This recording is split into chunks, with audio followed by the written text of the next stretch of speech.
Concord. Let's talk about concord just a little bit. Let's just say something you're in accord with, that you can agree with.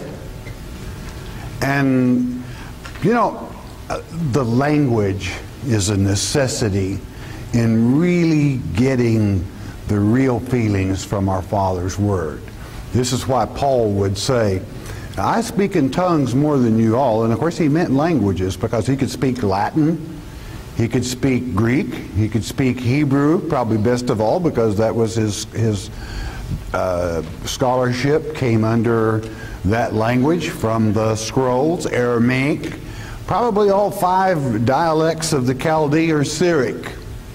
So to milk from the meaning, we need to take that word concord as it is in English and see what the Greek was, what it means. And it's a word that probably you'll pick up on just like that. It's symphony, only it's pronounced in the Greek symphono, okay, or O. You all heard of a sympathy you've heard of also. But a symphony is a piece of music. It's something in harmony. It's something that harmonizes within, without, and everywhere. So to be in concord with something, even within your family, you must have harmony. And let's go past the family. Even with yourself as a Christian, you have 2 beings. You have a flesh being and you have a spiritual being. And you must be in symphony with the inside man as well as the outside man. In other words, you can't have conflict within yourself. You've got to have harmony. Or you're never going to have peace of mind. Many people search for it all their life. Oh, if I could only learn. Well, it's before you. It's God's Word. And when you're in harmony with it, then basically, in as much as He created the world, you're going to be in harmony with it also. All but to walk out on a night and look up and see the beautiful stars, the very universe itself, and to see the harmony, then you have concord. Again, many people search for it all their life. Christ in His teachings gave us the key to that lock. How you find that. How you get along with people. But most of all, how you get along with yourself. Because until you can get along with yourself, I'm sorry, probably you're not very good company, and nobody's really going to work all that hard at getting along with you. That's just the way it is, unless they really, really love you, all right? Then they might bend the peg just a little bit. See what languages do for you? They let you see concord. It's kind of a cold word, isn't it? But in a way, compared to symphony, it really is. It's now even old figures of speech. They mean a lot more to you. Used to when some old boy would say, hey baby, you and I could make sweet music. You know, you have a better understanding. It means they'd sing a beautiful duet in harmony. Okay, that's what it meant. So it just takes you to a better understanding of all things. So perhaps my analogy is a little bit off, but it's close enough you get the idea. Words and tongues are a beautiful thing when you can understand them. When you don't understand them, you just miss out. It just sounds like a bunch of gibberish, quite frankly. So, or they might say, well, that sounds like Greek to me. Well, it is. Symphony. But you do understand the English. I should be saying symphonio, symphonio, okay? To bring that togetherness, that oneness in Him. You know, you can take a beautiful song, and like, I don't have a good ear for music. That's why I sound so good in the shower, I guess, because that's the only place they'll let me sing. Yeah. But one note off, and even an ear like mine can just, oh, it just really gets you right here, It's out of harmony, out of sync. And we just are not comfortable with things that are out of sync. So there's only one thing to do. Let's go to God's Word and see how He taught us concerning symphonial. Okay? Open your Bibles, if you would, to Luke chapter 5.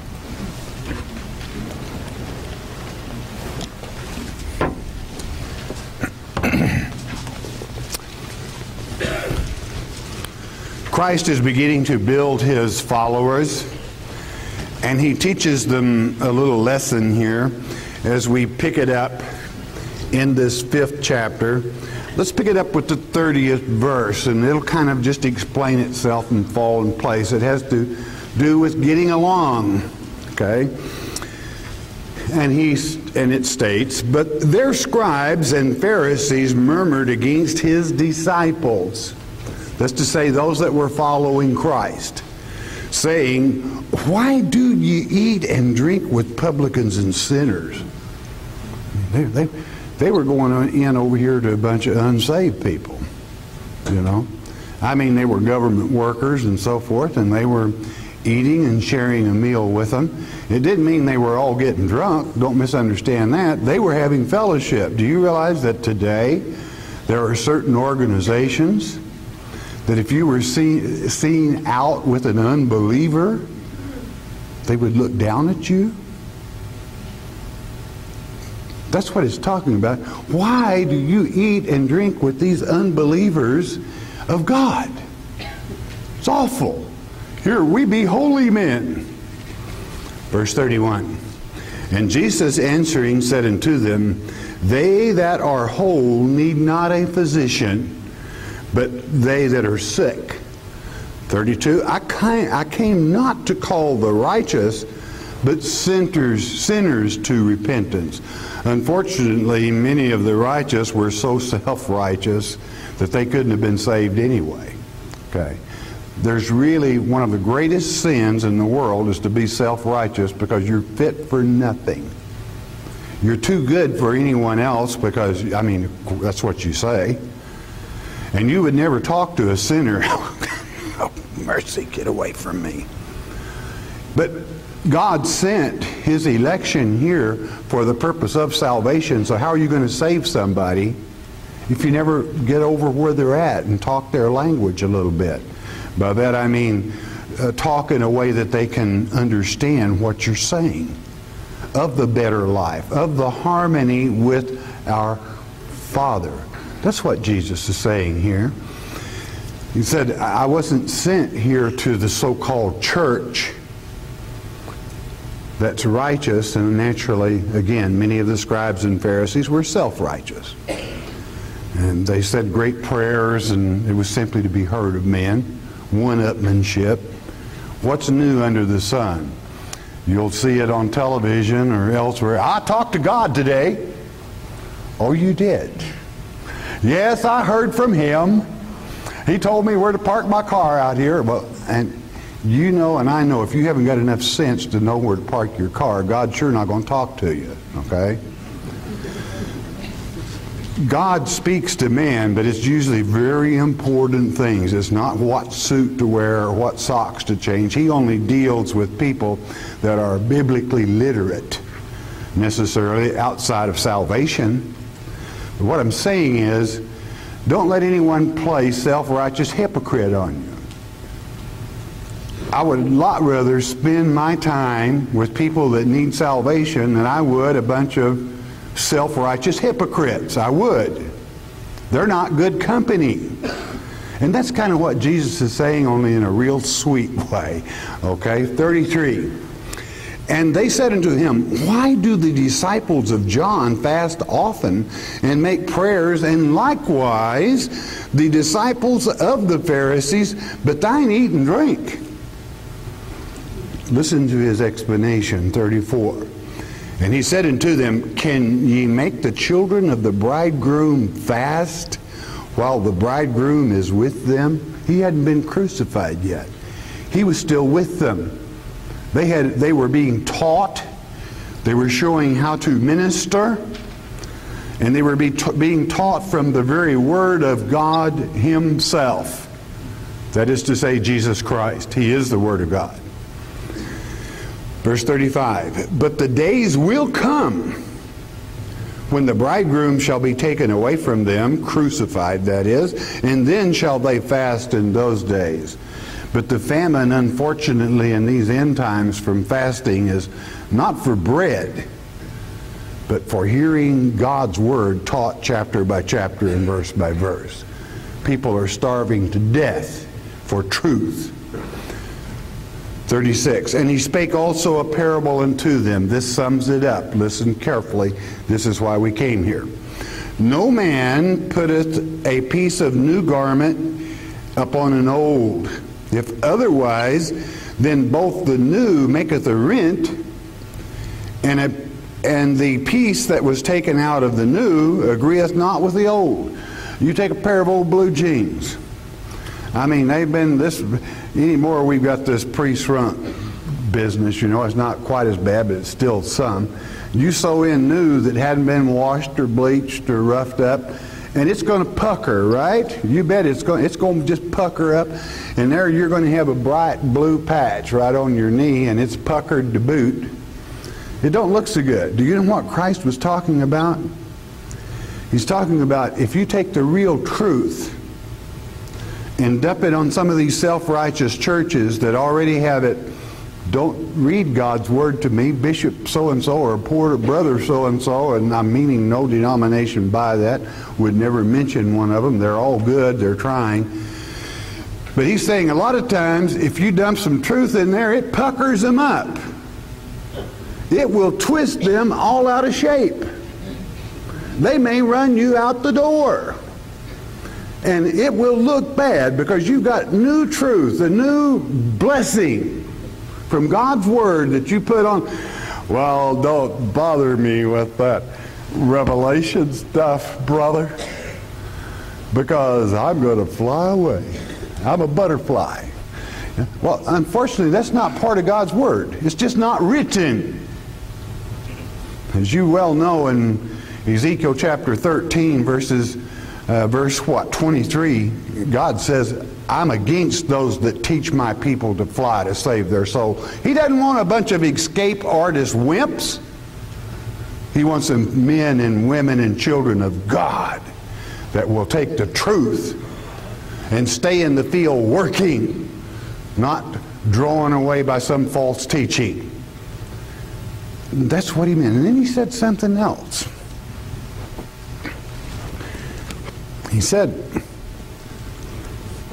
37, first I want to say one thing. Of the new agreeth not with the old, in that verse 36, that word agreeth, guess what it is in the Greek? Symphonio. It won't be in harmony.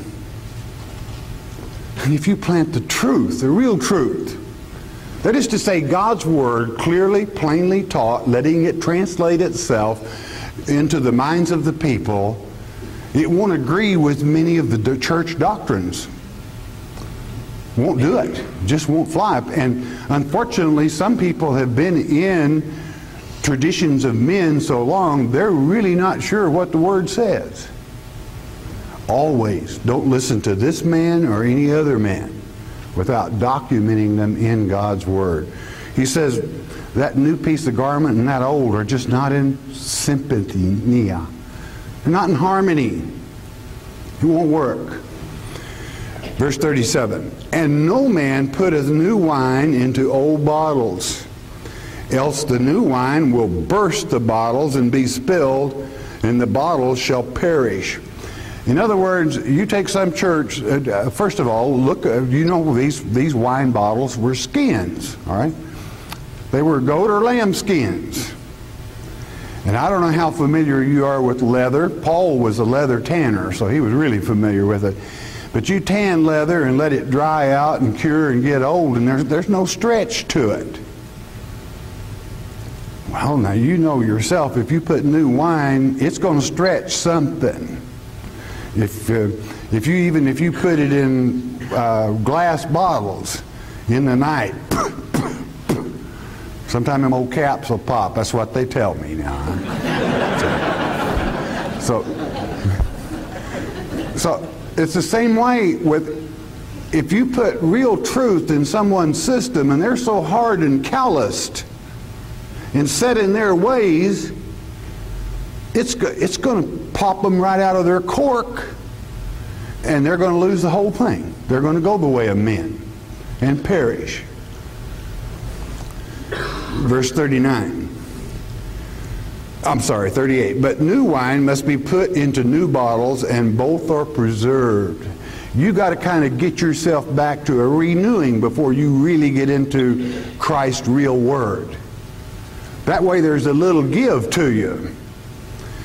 You know, a symphony, let me see if I can recall. A symphony is a piece of music that usually has 3 or 4 different movements to it, see? Now, if you don't have that movement, you don't have any give, and it's going to pop, all right? I just want you to see the analogy of what Christ is trying to say here. You've got to become a new creature, fresh, a new bottle, a new skin, really a new being, and realize that God, He that created all things, that put all things in harmony, is your teacher. He knows what makes it click. He knows what makes it work. He knows what makes you click because He created you. Why? He loves you. He needed you. He created you for His pleasure. You want documentation? Last verse of chapter 4 of the great book of Revelation. So you want to give Him pleasure by renewing yourself daily in His Word, if that be possible, taking on and absorbing His truth. You know, it's all there if you'll just dig. I had a strange thing that happened this week, and this is a digression, but be that as it may. I don't know, not too many people, but occasionally you'll get some person that would like to debate me. You know, and that's all right, okay? But I have certain conditions before I will debate with someone. First, they have to know the languages, so I don't have to teach them before we debate. All right? This person, especially if it has to do with the subject, this person, he said, this earth is only 6,000 years old. The Bible says it. Said God created it in 6 days. I'll debate him anytime because I'll be the president of the Scientific Evangelical Organization of Florida. You know? Well, now how are you going to take a nut like that, pardon the expression, and teach him the Hebrew in the first verses? This is why they let this Christian group into universities to do documentaries on ancient remains, because we know that this earth is millions of years old. Why? God's Word states it in the tongues, in the language. But you'll get some Bible thumper that's willing to debate anything. I apologize, but I just want you to see, and I'm using that as an analogy in a sense, to show you how out of harmony Christianity is if you're not careful. You want to think for yourself. You want to stay in harmony with the Father. Hey, it'll be nice if you and I can be in harmony. But it's far more important that you be in harmony with God. In your mind, I'm talking. Whereby you have peace of mind with Him. And no doubt, you know, if you're in harmony with the Father, you can harmonize with most anybody because you have a maturity about you then that lets you accept people, us, even with our weaknesses. Okay. I mean, you could even help a sinner. You could say, hey dude, that crack will blow your mind. Okay? You could help him out and say, look at yourself. You can help people. You can tell people where the dead actually are.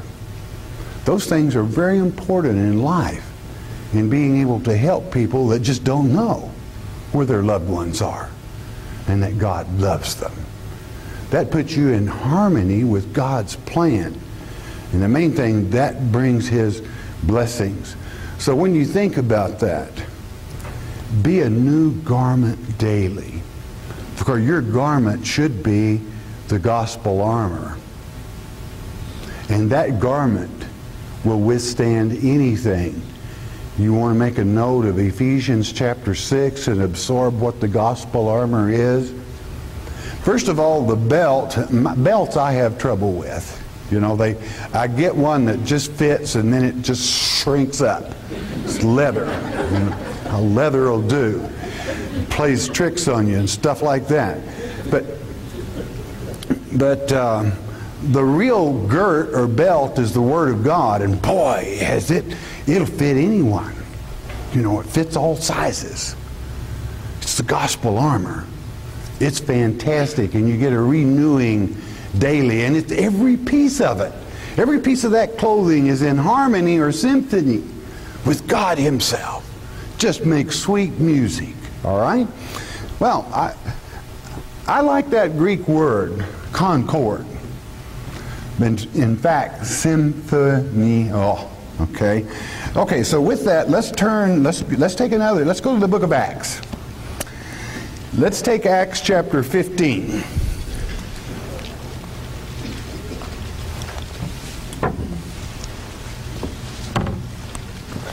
Now, what's going on here in this Acts chapter 15?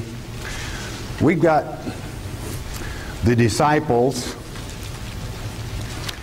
and along comes Paul, and Paul's been teaching Gentiles, all right? Well, some of those disciples weren't all that comfortable with that. In a sense, if you're not real careful, that could put you in the place of a Pharisee or a Sadducee, or somebody that's self-righteous. You know, if you thought God's Word wasn't written to all of His children, the Gentile also, so that kind of puts you in, that's what's happening here.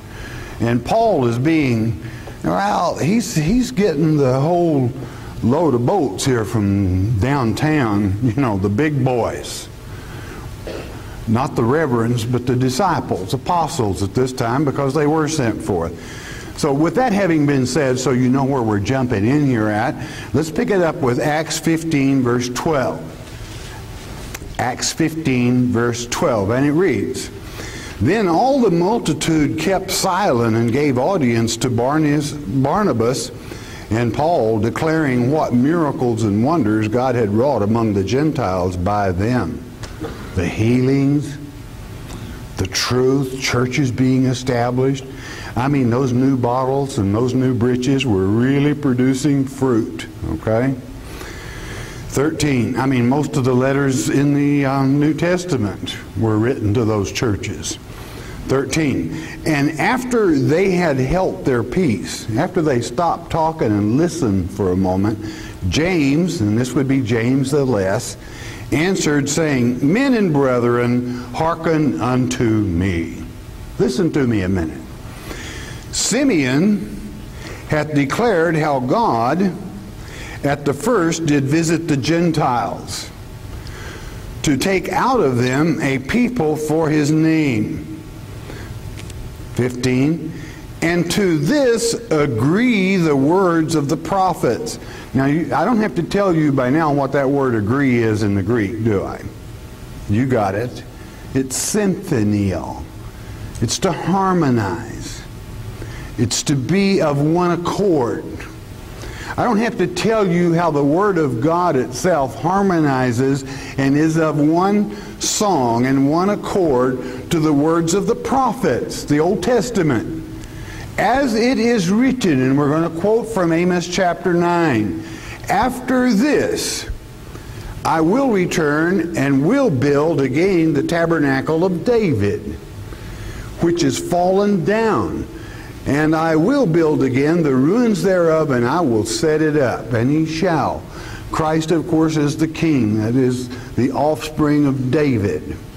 And if a person understands history and has paid any attention at all, They know even the travels of the stone which sets up the chief pillar. Verse 17. The residue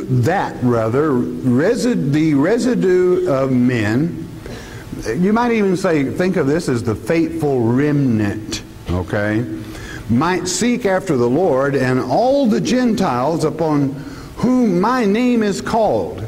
Now please do not read over that qualifier. I'm not talking down to you, but people overlook that. They say, well, it's just as over carte blanche. No, those that call upon His name. What is His name? Those that call upon the name of our Lord Yeshua, Jesus the Christ. If they don't call on Him, then this doesn't fit. Okay? Saith the Lord, who doeth all these things. So you have a little bit of a qualifier there.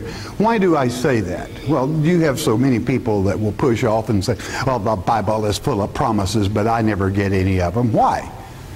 They don't read the ifs. They don't read the condition. God doesn't give things away other than salvation for free. You've got to earn it. And you'll get some poor me baby every once in a while say, oh God, the world just really has dealt me a mean hand. You deal yourself your hand. You can change anything if you get in harmony with God, if you call on His name and stop depending on men and be a man, woman, or a child of God. A doer, a can-do type person. Not some wimp. All right? I'm not talking about handicapped people. We take care of our handicapped people. We'll fight for them, whatever it takes to take care of our handicapped. I'm talking about normal, common people that are nothing but a poor me baby. Be careful of them. Let them grow up a little bit. Teach them how to take hold of their bootstraps and pull themselves up and be somebody. Verse 18, knowing unto God are all His works from the beginning of the world. Do you know them? When was the beginning of the world? Now, you know, if you want to say, well, when Adam came along, you missed one whole earth age. One whole entire earth age. For the Hebrew is very specific. In Genesis Chapter 1, verse 1, in the beginning God created the heavens and the earth, period. And you know from Isaiah 45, 18, verse 45, He built it to be inhabited. In other words, it was a good place until Satan messed it up. And then in verse 2, the Hebrew is tuhu vubuhu, which is to say the earth became void and without form because Satan messed up bad. And God could either destroy the earth age or kill off about a third of His children. Have you ever thought about killing one of your own children? That's a bitter pill. He rather destroyed the time and caused each to be born innocent, a woman, to make their own lot. How are you doing? How are you doing? Do it His way. Sing the sympathy. The sympathy. I keep getting back to the poor me babies, don't I? The symphony of life, and be happy. You know, it's so much better. It really is. It's so much better to be happy than to be unhappy. I know there are times in life that we all grieve and that we have to grow. That's common to all of us. You don't have a corner on that. But to feel sorry for yourself, I'm sorry, as far as this boy is concerned, you're going to have to do that all by yourself. All right? Because there's too many good things going on that I don't want to miss to get on a pity party. Right? Let's build instead of throw it in neutral and coast a while. Let's do something. Okay. I really don't know why I'm just keep going on that, because none of you need that. You really don't. Maybe it's somebody out there in television. Wiggle that camera a little bit and we'll see there. Okay. Well, verse 19. Wherefore my sentence, or this is to say my judgment, is that we trouble not them which from among the Gentiles are turned to God. That's to say with Mosaic law. You don't have to trouble them with it. Why? They're not of the 10 tribes or of the 2. So therefore they don't have to follow everything that is written pertaining to Israel. That's why you must know the difference between law, ordinance, and statutes. Because some of it doesn't apply, be that as it may. It wasn't done away with. It just doesn't apply.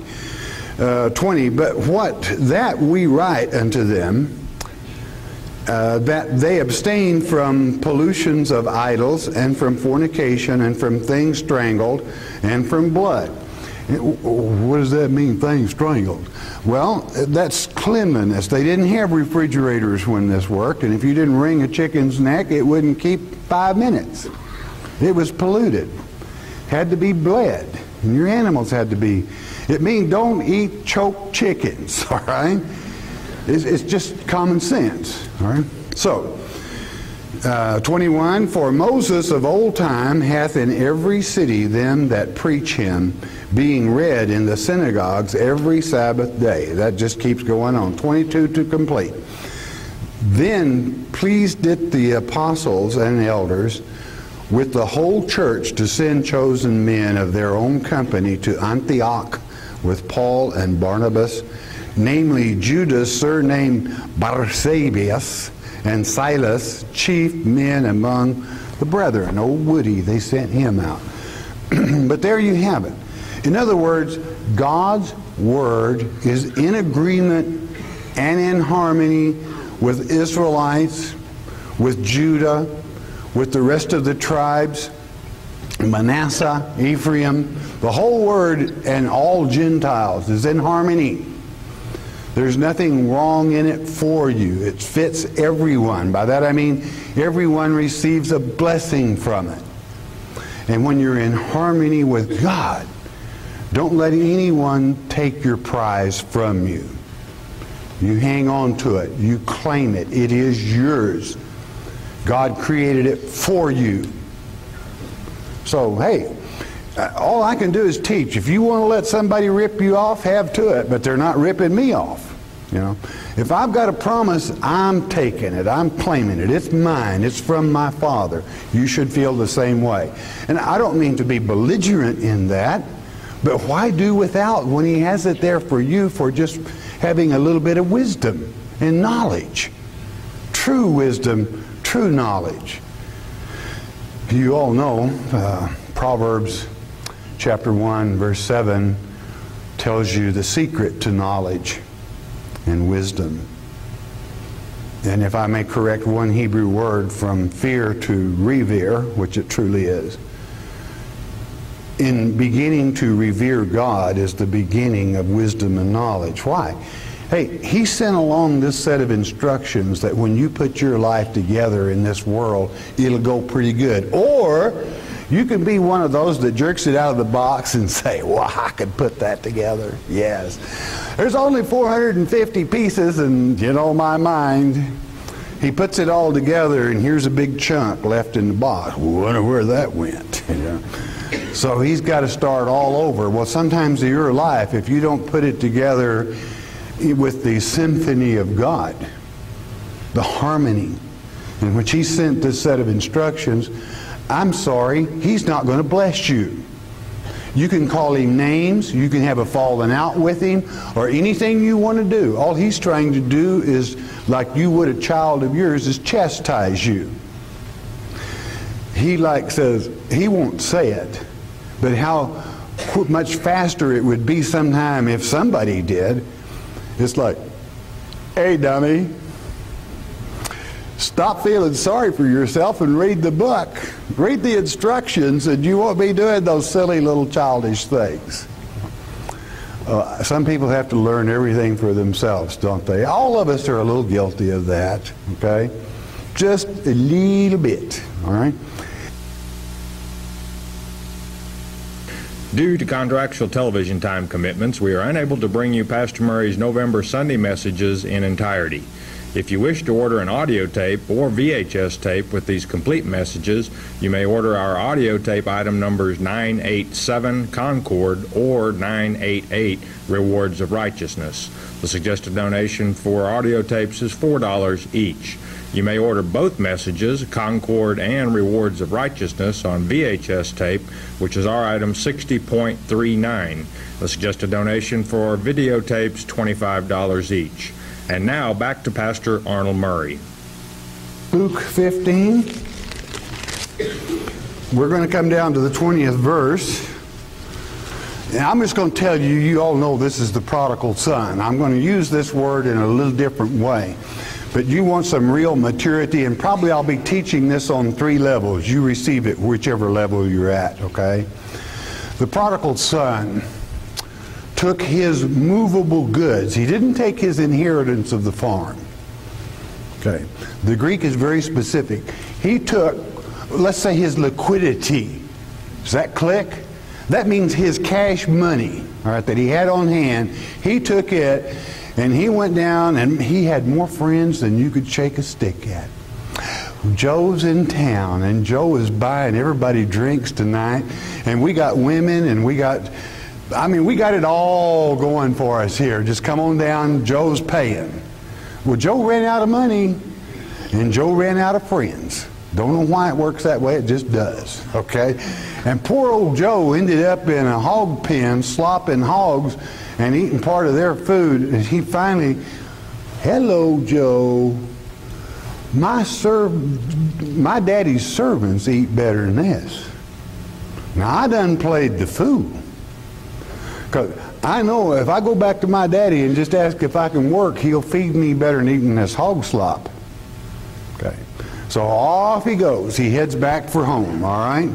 Verse 19. And when he finally gets there, he realizes, and I'm not worthy to be called thy son. Make me as one of thy hired servants. And he arose. He got out of that hog pen. And he came to his father. And when he was yet a great way off, his father saw him and heard compassion and ran and fell on his neck and kissed him. What this has to do with God's elect and those of salvation, saying those that have free will. God's elect were chosen, as it is written in Ephesians chapter 1, verse 4, before the foundations of this earth. Greek verb katabo, Satan's overthrow. Okay? They've been with him always, working in that field, teaching his word, planting seeds, living that right life. Okay? But some people like to play.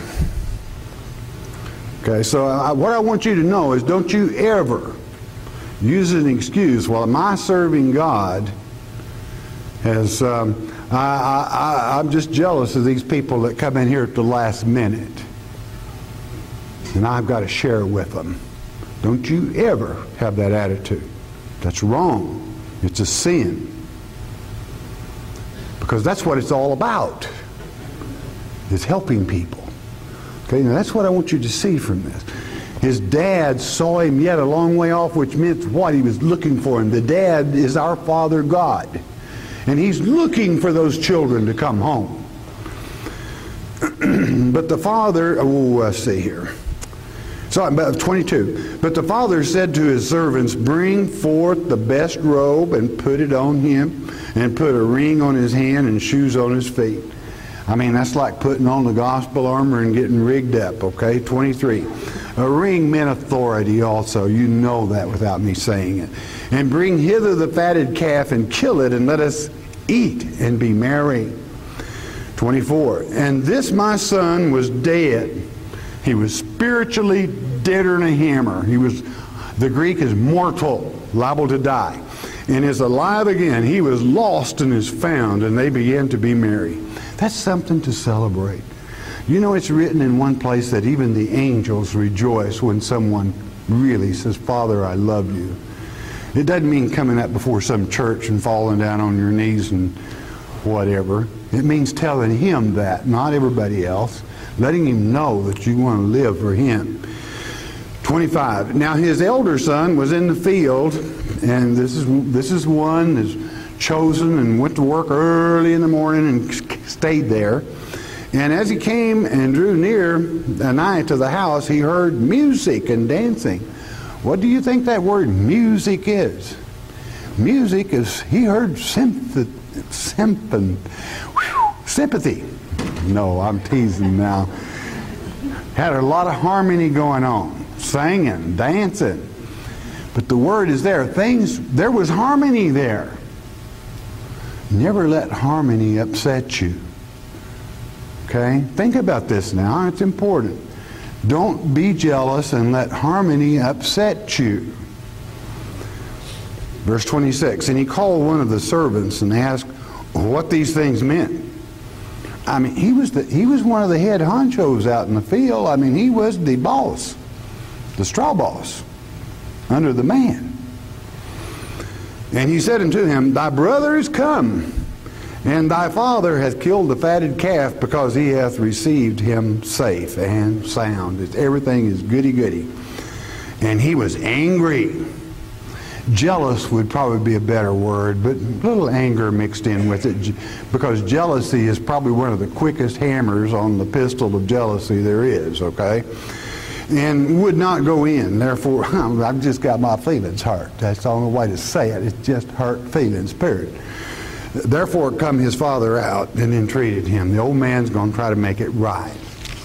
And he answered and he said to his father, lo, these many years do I serve thee, neither transgressed I at any time thy commandments, and yet thou never gavest me a kid, that I might make merry with my friends. Now, if you're a student of God's Word, you know what God has in store for you. You've read it concerning the Zadok, the Hebrew word just, in Ezekiel 44, speaking of the millennium age. You know what your reward is, and man, it surpasses a fatted calf all to pieces. So, I mean, you're one of the most fortunate people in the world. So don't get in a hurry to collect it. Okay, we got work to do in the field, getting these poor misguided children back in the sheepfold. All right. Verse 30. So, you never did that for me. Don't you ever get disgusted with God. That's what this is talking about. Okay. Get on a pity party. You pull one around me and I got a 13-size boot. You know. 30. But as soon as this thy son was come, which hath devoured thy living with harlots, thou hast killed for him the fatted calf. 31. And he said unto him, son, thou art ever with me. You've been with me all the time. You were with me in the first earth age. And all that I have is thine. That's why you want to read the will that God left you in for the Zadok, which is simply a Hebrew word that means the just, the elect. All right? It's everything. God said, don't mark them off a square foot, because I am their inheritance. God himself is your inheritance. You can read it in Ezekiel 44, beginning with verse 25. Verse 32.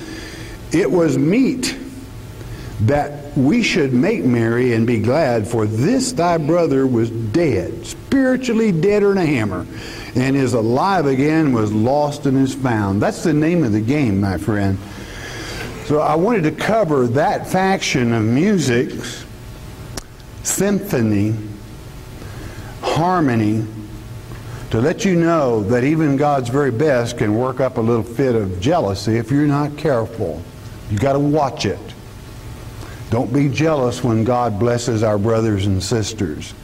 Give them a talent. Everybody deserves that moment of beauty, of being changed, of having the Father put his arm around them and give them special blessings as they come into the fold of work. All right? In closing, 2 Corinthians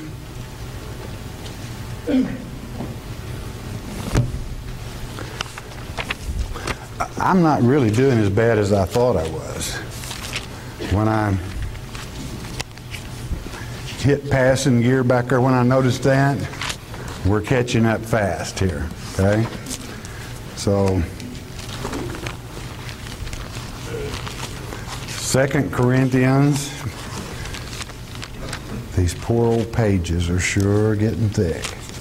In this wet weather, damp weather, humidity. Chapter 6 of 2 Corinthians, and we're going to take it here at verse 11. And I want to tell you what this is about. This is about who you yoke yourself to. Okay? Who you yoke yourself to. Now, yoke doesn't mean to plant a seed. This means you absolutely hook yourself up with them and take part naturally if you're yoked. Picture two oxen. If they're yoked together and one goes here, the other's got to go too, right? You know, if he don't come unhooked, that's where he's going. So there's one thing to help somebody, but don't get yoked to them. Got it? Okay. Let's say we got a drunkard. Well, for you to become, to yoke yourself to the bottle also is never going to help him, because nobody listens to a drunk. Period. It's just the way it is. I said, nobody listens to somebody that, brother, I want to share a truth with you. I see a beautiful vision. It's right there. Whoa, it's all about. Did you see it? You know, now, who would listen to a nut like that? That's what you call high, okay? You know, maybe a little tongue. Not with that, didn't have no bad cold or allergy either, you know. And so, you know, nobody listens to somebody like that. Don't ever kid yourself, okay? Don't yoke yourself to them. It doesn't hurt to take names and kick dragon every once in a while around them. It doesn't hurt to tell them the truth. But don't yoke yourself with them. Don't reverse this back to the part you would be guilty of where we opened. But I don't go around those sinners. Well, that poor sucker needs help worse than anybody I can think of. Okay? I'm talking about somebody that's bombed out. Now, sometimes you have to wait a while before you can help them. And where were we here? Let's see. We're going to pick this up. Paul's telling you here sometimes how rough it can be being a Christian if you get to be a poor me baby. But God will always see you through it and bless you more than anybody else. And you know what? Some people say, well, I just hope I don't have no trouble. Trouble will make a better person out of you. You know what? Tells you how much you got up here. Because God promises you in 1 Corinthians chapter 10, verse 13, or is it 23, whichever, that never is he going to allow you to be tempted or troubled with more than you can handle, and he'll always give you a way out. Do you believe the word? Well, hey, you're going to find a way out. God promised it. If you claim that, and if you meet those conditions. So a little trouble sometimes can be a blessing in disguise. Oh, but don't you hate it? Yeah, I do. But it's good to work out of it sometimes, you know. It really does make you a better person. Okay, and hey, sometimes it's painful even. But even that's good for you. God doesn't want a hothouse lily that's going to run the first time Satan blows his bad breath on you. All right? He wants fighters, warriors. Verse 11, chapter 6, to conclude this lecture. And it reads, O ye Corinthians, our mouth is open unto you, our heart is enlarged. It means we haven't held back any truth in the Greek, and he says, and I love you with all my heart. 12, ye are not straitened, that is to say, in us. In other words, you haven't strained our relationship with you, but ye are straightened, that means crammed in your own bowels. That means in your own inward parts. You kind of crammed yourself up. And that's why, beloved, you've got to find harmony within yourself. You're two people. If you don't believe that, read 1 Corinthians chapter 15 sometime. And if you can't believe you're two people, by that I mean you have a spiritual body and you have a flesh body. Now the flesh body is not as smart as the spiritual body. The flesh body is very smart. If it gets hungry, it'll say, hey, you don't feed me, I'll die. Stop what you're doing and feed me. Or, God, I just got to have a Coke. You know? Or, I mean, it'll talk to you that way. How strong do you listen? You say, sit down and shut up, and I'll get to you when I get to you. Okay. You know, you take charge. So you have two people. When you die, this flesh goes back in the ground, and it ain't never coming back out unless somebody digs you up because they're suspicious of something you might have done or somebody else might have done. It's there. and you step into this beautiful body that is your inner self, and you talk about rapture. Father may be standing right beside you, but you're going to raise to that higher level. That's what the Greek word means. You must understand dimensions. People want, it's up, it's a higher dimension, but it might be right there beside you, okay? For one dimension does not interfere with another. And if you don't know what I'm saying, put it on the shelf. But this spiritual body is instantly returning to the Father that gave it. Why? He loves you. Okay, so you get to fighting within yourself, is what he says, meaning you bring a lot of this on yourself. We didn't do it to you. 13. Now for a recompense in the same, I speak as unto my children, be also enlarged. You return our love, and you'll find out that in returning love, it makes you a larger person also, okay? 14, be ye not unequally yoked together with unbelievers, for what fellowship? Fellowship means a fellow worker. Are you a fellow worker in God's work with an unbeliever? I don't think so. You may work with one on the job, doesn't have anything to do with it. But if you yoke yourself to an unbeliever and decide you're going to help somebody spiritually, you got a heap of trouble. You're dragging a lot of dead weight. Okay? What fellowship hath righteousness with unrighteousness, and what communication hath light with darkness? Zippo. He said it's that common.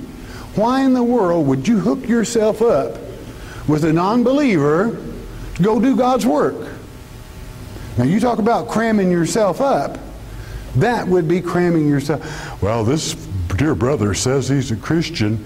I think I will take him with me to talk to this person. Well, it just so happens that this guy, you believe light and he believes darkness. Okay? This dude over here says you got to go to church on a certain day of the week. You got to go to bed a certain time at night. And you got to believe this and you got to believe that, whether it's in God's Word or not. And you're going to take him with you? I don't think so. I think it'll be a mess. Because you can't believe in traditions of men and believe in God's Word, because the traditions of men make void the Word of God. Analyze always, use wisdom and good judgment. Verse 15. And what concord? Boy, this is why we came here. Here's the title of this lecture. What kind of a symphony, harmony, hath Christ with Belial, with the Antichrist? There isn't any. Can't be, no way. Or what part hath he that believeth with an infidel? That's to say, an infidel, in all their wisdom they become fools. Okay, that's just common sense when it comes to saving lives. There can be no harmony between Satan and our Father. And what agreement, like word, kin word, hath the temple of God with idols? For ye are the temple, you're the many-membered body of the living God, as God hath said, I will dwell in them. And the Holy Spirit does dwell in you, so don't you go yoking yourself up to someone that is not going to help you proceed in God's Word. Because if you say, well, I'll have somebody to agree with me in the Lord. No, you won't. All they'll be is an anchor. A yokeman is supposed to pull their part of the weight. I will dwell in them and walk in them, and I will be their God, and they shall be my people. And when God is with you, you can accomplish whatever you set out to do. I mean, you know, even a little old country church in Arkansas that was established in a roller rink with at most 120 people is the largest ministry household-wise by television around the world. Over 100 million homes. How did it happen? Ask him. Ask yourself. You did it. Why? We don't yoke up to nobody that don't know or don't want God's Word. Period. Okay? And make no apologies for it. Let God's Word speak and let man hold his peace. 17. Wherefore come out from among them, and be ye separate, saith the Lord, and touch not the unclean thing, and I will receive you. Now, unfortunately, Christians have this habit of, oh, I don't want to go around them sinners. See, you're going to blow it again if you're not careful. That's what you came here for, was to help sinners. The word touch, in the Greek, translated attach, and read it again. It doesn't hurt for you to go to them and talk to them, but and attach not the unclean thing, and I will receive you. Hey, you want God not to receive you? Just go ahead and hook up with one of them in ignorance. God doesn't wink at ignorance. Not when He has sent you simple instructions. Okay? 18. And will be a father unto you, and you shall be my sons and daughters. Oh my word, there. He worked a female in there again. That just upsets some of the revolving revs so bad. That God uses women just like He does men, doesn't it? I don't know what upsets them about that so much, because they know women are smarter, you reckon, or what? I don't know. But anyway, it says, my sons and daughters, saith the Lord Almighty. And that's the way you do it. And that's how God operates. In harmony. You know, if you ever want to find out how difficult it is to not work in harmony, someday put it upon yourself that you have to prepare a very meaningful, filling lecture for our Father and have turmoil around you. You can't even work among turmoil to be creative in our Father's Word and allowing Him to lead or meditate. And that's one of the reasons, don't ever try to call me in my office. There ain't no phone there. Never has been and never will be. Okay? No telly. Symphony. Do you realize phone? Do you ever work with the languages? S-U-M-P-H-O-N-E. You got a phone? The Greek word means hear. In symphony. Do you have ears to hear? Can you hear God's truth? The simplicity that is within it? Always set yourself in the right atmosphere to absorb His truth, whereby you can hear the beautiful heavenly music. For His words do sing. They cry out to be understood in the simplicity in which they're written. So get in that place, in that moment, and swallow it. Just enjoy every moment of it. And take that word in and receive God's blessings. Father, we thank you for sympathy, for the symphony of thy word, Father, and the sympathy too, Lord. Thank you, Father, for forgiveness, Father. We come repentant, and we ask that harmony, Father, just saturate this family all around the world, Father, in thy word, Father. Use us. We ask it in Jesus, Yeshua's precious name. Amen.